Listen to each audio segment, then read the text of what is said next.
Hello guys, ayan magluto naman tayo ngayon ng ating laing. My own version, nagisa na tayo ng luya, then sibuyas. Halo-halo lang natin siya hanggang lumabas yung kanilang aroma.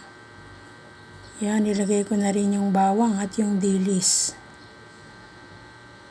Dilis na tuyo ang gagamitin natin guys, at yung ating hipon na dry.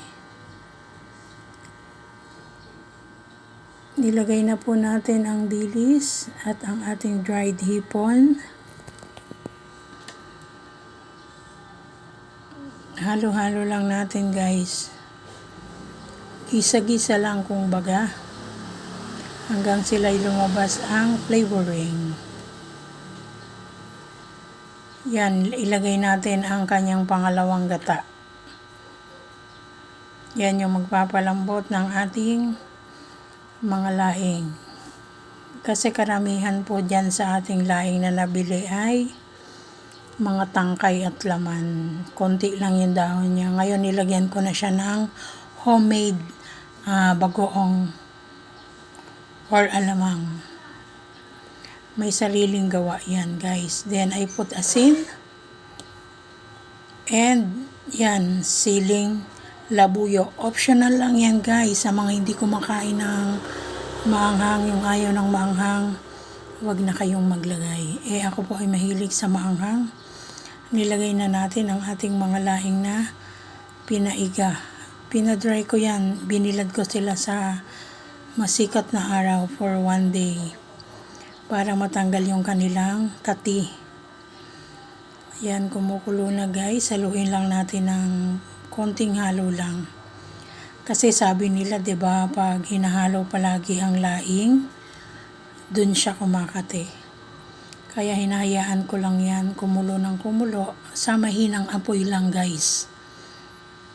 Simpleng halo lang hanggang sa ma-incorporate na yung ikalawang gata.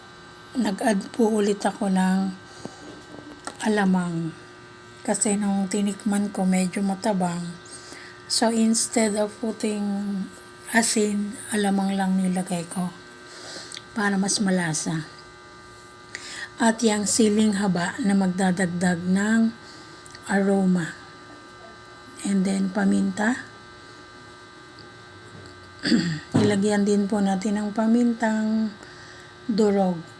Konting mekos-mekos ulit para lang mabalanse natin yung mga nilalagay nating sangkap. And this time, i-add na po natin ang ating kakanggata. Bale siya yung magbibigay talaga ng linamnam dyan sa ating niluluto.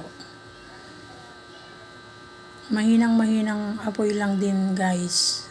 Kasi yung ilalim niya madali siyang masunog. Kahit marami pa siyang sabaw, madaling masunog yung ilalim. Kaya hininaan ko na lang din para hindi mabigla yung pagluto. Kasi paiigahin lang natin siya. Kapag kukunti na yung sabaw niya, yan na. Yan na yung pwedeng maging katapusan ng kanyang cooking process. Kasi gusto ko sa laing yung medyo may sabaw, pero ayoko po ng sobrang dami. Salamat sa panunood.